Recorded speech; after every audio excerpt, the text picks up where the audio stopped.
जय माता की दोस्तों। वैदिक पंचांग के अनुसार चैत्र नवरात्रि 9 अप्रैल से शुरू हो चुकी है। यह 9 दिन शक्ति की आराधना के होते हैं। वही मान्यता है कि जो भी व्यक्ति पूरी श्रद्धा और भक्ति से माँ दुर्गा की पूजा अर्चना करता है, उसके सभी मनोकामनाएं इन 9 दिनों में पूरी हो जाती हैं। वही माता रानी की पूजा अर्चना करने के साथ आपको इस कथा का पाठ भी जरूर करना चाहिए। श्री दुर्गा नवरात्रि व्रत कथा। इस दुर्गा नवरात्रि व्रत कथा करने से आपको सभी 9 देवियों का आशीर्वाद प्राप्त हो जाएगा। साथ ही जीवन में आपकी संपन्नता बनी रहेगी। इस एक कथा मात्र करने से 9 देवियों का आशीर्वाद आपके ऊपर बना रहेगा और आपको रोज रोज अलग अलग माताओं की व्रत कथा सुनने की जरूरत नहीं पड़ेगी। तो आज हम आपको सुनाते हैं एक ऐसी कथा जिससे 9 माताओं का आशीर्वाद आपको मिल जाएगा। एक समय की बात है, बृहस्पति जी ब्रह्मा जी से बोले कि हे ब्रह्मन, श्रेष्ठ चैत्र व आश्विन मास के शुक्ल पक्ष में नवरात्र का व्रत और उत्सव क्यों मनाया जाता है? इस व्रत का क्या फल है और इसे किस प्रकार करना उचित है? पहले इस व्रत को किसने किया है, वह सब आप मुझसे विस्तार से कहिए, मेरी सुनने की इच्छा है। बृहस्पति जी का ऐसा प्रश्न सुनकर ब्रह्मा जी ने कहा, हे बृहस्पति, प्राणियों के हित की इच्छा से तुमने बहुत अच्छा प्रश्न किया है। जो मनुष्य मनोरथ पूर्ण करने वाली दुर्गा, महादेव, सूर्य और नारायण का ध्यान करते हैं, वे मनुष्य धन्य होते हैं। यह नवरात्रि व्रत संपूर्ण कामनाओं को पूर्ण करने वाला है। इसके करने से पुत्र की कामना करने वाले को पुत्र, धन की कामना करने वाले को धन, विद्या चाहने वाले को विद्या और सुख चाहने वाले को सुख मिलता है। इस व्रत को करने से रोगी मनुष्य का रोग दूर हो जाता है, मनुष्य की संपूर्ण विपत्तियां दूर हो जाती हैं और घर में समृद्धि की वृद्धि होती है। बांझ स्त्री को पुत्र की प्राप्ति होती है, समस्त पापों से छुटकारा मिल जाता है और मन का मनोरथ सिद्ध हो जाता है। जो मनुष्य इस नवरात्रि व्रत को नहीं करता, वह अनेक दुखों को भोगता है और कष्ट और रोग से पीड़ित हो अंगहीनता को प्राप्त होता है। उसे संतान की प्राप्ति नहीं होती और धन धान्य से रहित हो भूख और प्यास से व्याकुल घूमता फिरता है तथा संज्ञाहीन हो जाता है। तो जो सधवा स्त्री इस व्रत को नहीं करती, वह पति सुख से वंचित हो नाना दुखों को भोगती है। यदि व्रत करने वाला मनुष्य सारे दिन उपवास न कर सके तो एक समय भोजन करे और 10 दिन बांधवों सहित नवरात्रि व्रत की इस कथा का श्रवण करे। हे बृहस्पति, जिसने पहले इस महाव्रत को किया है, वह कथा मैं तुम्हें आज सुनाता हूँ, तुम सावधान होकर सुनो। इस प्रकार ब्रह्मा जी का वचन सुनकर बृहस्पति जी बोले कि हे ब्राह्मण, मनुष्यों का कल्याण करने वाले इस व्रत के इतिहास को मेरे लिए कहो। मैं सावधान होकर सुन रहा हूँ और मैं आपकी शरण में आया हूँ। आपकी शरण में आए हुए मुझ पर आप कृपा करो। ब्रह्मा जी बोले, प्राचीन काल में एक मनोहर नगर में पीठत नाम का एक अनाथ ब्राह्मण रहता था। वह भगवती दुर्गा का भक्त था। उसके संपूर्ण सद्गुणों से युक्त सुमति नाम की एक अत्यंत सुंदरी कन्या उत्पन्न हुई। यह कन्या सुमति अपने पिता के घर बाल्यकाल में अपनी सहेलियों के साथ क्रीड़ा करती हुई इस प्रकार से बढ़ने लगी जैसे शुक्ल पक्ष में चंद्रमा की कलाएं बढ़ती हैं। उसका प्रतिदिन पिता जब दुर्गा की पूजा करने के लिए जाते थे, होम किया करते थे, उस समय नियम से सुमति वहां पर उपस्थित रहती थी। एक दिन सुमति अपनी सखियों के साथ खेल में लग गई और भगवती के पूजन में उपस्थित नहीं हुई। यह देखकर उसके पिता को पुत्री की ऐसी असावधानी देखकर क्रोध आ गया और पुत्री से उसने कहा कि अरे दुष्ट पुत्री, आज तूने माँ भगवती का पूजन नहीं किया, इस कारण मैं किसी कुष्ठ रोगी या दरिद्र मनुष्य के साथ तेरा विवाह कर दूंगा। पिता का ऐसा वचन सुनकर सुमति को बहुत दुख हुआ और वह पिता से कहने लगी कि हे पिता, मैं आपकी कन्या हूँ तथा सब तरह से मैं आपकी अधीन हूँ, जैसे आपकी इच्छा हो वैसा ही करो। राजा से, कुष्ठी से, दरिद्री से अथवा जिसके साथ आप चाहो मेरा विवाह कर दो, पर होगा वही जो मेरे भाग्य में लिखा है। मेरा तो अटल विश्वास है कि जो जैसा कर्म करता है उसको कर्मों के अनुसार वैसा ही फल प्राप्त होता है, क्योंकि कर्म करना मनुष्य के अधीन है पर फल देना ईश्वर के अधीन है। जैसे अग्नि में पड़ने से तृणादि आदि उसको अधिक प्रदीप्त कर देते हैं, अधिक जला देते हैं, इसी प्रकार कन्या की निर्भयता से कही हुए वचन सुनकर ब्राह्मण ने क्रोधित होकर अपनी कन्या का विवाह एक कुष्ठी के साथ कर दिया और अत्यंत क्रोधित होकर पुत्री से कहने लगा कि हे पुत्री, अब अपने कर्म का फल भोगो। देखें भाग्य के भरोसे रहकर तुम क्या करती हो। पिता के ऐसे कटु वचनों को सुनकर सुमति मन में विचार करने लगी कि अहो, मेरा बड़ा दुर्भाग्य है जिससे मुझे ऐसा पति मिला। इस तरह अपने दुख का विचार करती हुई वह कन्या अपने पति के साथ वन में चली गई और डरावने उषायुक्त उस निर्जन वन में उन्होंने वह रात बड़े ही कष्ट से बिताई। उस गरीब बालिका की ऐसी दशा देखकर माता भगवती ने पूर्व पुण्य के प्रभाव से प्रकट होकर सुमति से कहा कि हे तीन ब्राह्मणी, मैं तुझसे बहुत प्रसन्न हूँ, तुम जो चाहो सो वरदान मांग सकती हो। भगवती दुर्गा का यह वचन सुनकर ब्राह्मणी ने कहा कि आप कौन हैं और यह सब मुझसे क्यों कह रही हैं।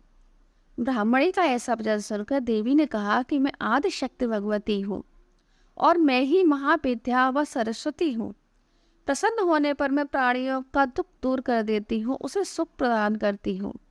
हे ब्राह्मणी, मैं तुझ पर तेरे पूर्व जन्म के पुण्य के प्रभाव से बहुत प्रसन्न हूँ। तुम्हारे पूर्व जन्म का वृत्तांत मैं तुम्हें सुनाती हूँ, ध्यान देकर सुनो। तुम पूर्व जन्म में एक निषाद की स्त्री थी और अति पतिव्रता थी। एक दिन तेरे पति निषाद ने चोरी की। चोरी करने के कारण तुम दोनों को सिपाहियों ने पकड़ लिया और ले जाकर जेल खाने में कैद कर दिया। उन लोगों ने तुझको और तेरे पति को भोजन नहीं दिया। इस प्रकार नवरात्रि के दिनों में तुमने ना तो कुछ खाया और ना ही जल पिया। इस प्रकार 9 दिन तक नवरात्रि का व्रत हो गया। हे ब्राह्मणी, उन दिनों में जो व्रत हुआ उस व्रत के प्रभाव से मैं तुझसे प्रसन्न होकर तुझे मिलने चली आई हूँ और मैं तुझे मनवांछित वर देती हूँ कि तुम्हारी जो इच्छा है सो मुझसे मांग लो। माता की इस प्रकार के वचन सुनकर ब्राह्मणी बोली कि अगर आप मुझ पर प्रसन्न हैं तो हे माता, मैं आपको प्रणाम करती हूँ, कृपा करके मेरे पति का कोढ़ दूर कर दो। देवी ने कहा कि उन दिनों तुमने जो व्रत किया था उस व्रत का एक दिन का पुण्य पति का कोढ़ दूर करने के लिए अर्पण कर दो। उस पुण्य के प्रभाव से तेरे पति कोढ़ से मुक्त हो जाएगा। ब्रह्मा जी बोले। इस प्रकार देवी के वचन सुनकर वह ब्राह्मणी बहुत प्रसन्न हुई और पति को निरोग करने की इच्छा से जब उसने तथास्तु कहा तब उसके पति का शरीर भगवती दुर्गा की कृपा से कुष्ठ रोग से रहित हो अति कांतिवान हो गया। वह ब्राह्मणी पति की मनोहर देह को देख देवी की स्तुति करने लगी कि हे माता, हे दुर्गे, आप दुर्गति को दूर करने वाली हैं, 3 लोकों का संताप हरने वाली हैं, समस्त दुखों को दूर करने वाली हैं, रोगी मनुष्यों को निरोग करने वाली हैं, प्रसन्न हो मनवांछित फल देने वाली हैं और दुष्टों का नाश करने वाली हैं। हे जगन्माता, आपको प्रणाम है, आप जगत की माता हो। हे अम्बे, मुझ निरपराध अबला को मेरे पिता ने कुष्ठी मनुष्य के साथ विवाह करके घर से निकाल दिया। पिता से तिरस्कृत मैं निर्जन वन में भटक रही हूँ। आपने मेरा इस विपदा में उद्धार किया है। हे माता, मैं आपको प्रणाम करती हूँ, आप मेरी रक्षा करो। ब्रह्मा जी बोले कि हे बृहस्पति, उस ब्राह्मणी की ऐसी स्तुति को सुनकर माता प्रसन्न हुई और ब्राह्मणी से कहने लगे कि हे ब्राह्मणी, तेरे उदालय नामक अति बुद्धिमान, धनवान, कीर्तिमान और जितेंद्रिय पुत्र शीघ्र ही उत्पन्न होगा। ऐसा वर प्रदान करके माता ने ब्राह्मणी से फिर कहा कि हे ब्राह्मणे, और जो कुछ तेरी इच्छा हो वह मांग ले। भगवती दुर्गा के ऐसा वचन सुनकर सुमति ने कहा कि हे माँ दुर्गे, अगर आप मुझ पर प्रसन्न हैं तो कृपा करके मुझे नवरात्रि व्रत की विधि और उसके फल का विस्तार से वर्णन करें और इसके महात्म्य को भी बताएं। इस प्रकार से ब्राह्मणी के वचन को सुनकर दुर्गा ने कहा कि हे ब्राह्मणी, मैं तुम्हें संपूर्ण पापों को दूर करने वाले नवरात्र व्रत की विधि बताती हूँ, जिसको सुनने से मोक्ष की प्राप्ति होती है। आश्विन मास के शुक्ल पक्ष की प्रतिपदा से लेकर 9 दिन तक विधि पूर्वक व्रत करें। यदि दिन भर व्रत ना कर सकें तो एक समय भोजन करें। विद्वान ब्राह्मणों से पूछकर घट स्थापना करें और वाटिका बनाकर उसको प्रतिदिन जल से सींचें। महाकाली, महासरस्वती और महालक्ष्मी देवी की मूर्तियां स्थापित कर उनकी नित्य विधि सहित पूजा करें और पुष्पों से विधि पूर्वक अर्घ दें। विजोरा के फल से अर्घ देने से पुत्र रूप की प्राप्ति होती है। जायफल से अर्घ देने से कीर्ति की, दाख से अर्घ देने से कार्य की सिद्ध होती है, आंवले से अर्घ देने से सुख की प्राप्ति होती है, केले से अर्घ देने से आभूषण की प्राप्ति होती है। और इस प्रकार पुष्पों व फलों से अर्घ देकर व्रत समाप्त होने पर 9वें दिन विधि से हवन करें।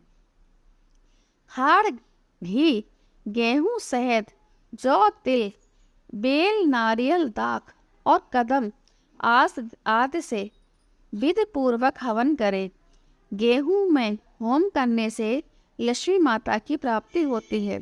खीर एवं चंपा के पुष्पों से धन की और बेल के पत्तों से तेज और सुख की प्राप्ति होती है। आंवले से कीर्ति की और केले से पुत्र की, कमल से राज सम्मान की और दाखों से संपदा की प्राप्ति होती है। खाड़, घी, नारियल, शहद, जौ और तिल तथा फलों से होम करने से मनवांछित वस्तु की प्राप्ति होती है। व्रत करने वाला मनुष्य इस विधि विधान से होम करके आचार्य को अत्यंत नम्रता के साथ प्रणाम करे और यज्ञ की सिद्धि के लिए उसे दक्षिणा दे। इस प्रकार बताई हुई विधि के अनुसार जो व्यक्ति व्रत करता है उसके सब मनोरथ सिद्ध हो जाते हैं। इसमें तनिक भी संदेह नहीं है। इन 9 दिनों में जो कुछ दान आदि दिया जाता है उसका करोड़ों गुना फल मिलता है। इस नवरात्रि व्रत करने से अश्वमेघ यज्ञ का फल मिलता है। हे ब्राह्मणे, इस संपूर्ण कामना को पूर्ण करने वाले उत्तम व्रत को तीर्थ, मंदिर अथवा घर में विधि के अनुसार करें। ब्रह्मा जी बोले, हे बृहस्पति, इस प्रकार ब्राह्मणी को व्रत की विधि और फल बताकर माता अंतर्ध्यान हो गई। जो मनुष्य या स्त्री इस व्रत को विधि पूर्वक भक्ति पूर्वक करते हैं वह इस लोक में सुख प्राप्त करके अंत में दुर्लभ मोक्ष को प्राप्त करते हैं। हे बृहस्पति, यह इस दुर्लभ व्रत का महात्म्य है जो मैंने तुम्हें बतलाया है। यह सुनकर बृहस्पति जी आनंद से प्रफुल्लित हो गए और ब्रह्मा जी से कहने लगे कि हे ब्राह्मण, आपने मुझ पर अति कृपा की जो मुझे इस नवरात्रि व्रत का महात्म्य सुनाया। ब्रह्मा जी बोले कि हे बृहस्पति, यह देवी भगवती शक्ति संपूर्ण लोकों का पालन करने वाली है। इस महादेवी के प्रभाव को कौन जान सकता है। बोल भगवती माता की जय। भक्तों, प्रेम से, श्रद्धा से, भक्ति से इस दुर्गा नवरात्रि व्रत की कथा रोज श्रवण करें, जिससे आपकी मनोवांछित कामनाओं की पूर्ति होगी और माता भगवती का आशीर्वाद आप सबके ऊपर बना रहेगा। बोल सच्चे दरबार की जय। बोल सच्चिया जोता वाली माता तेरी सदा ही जय।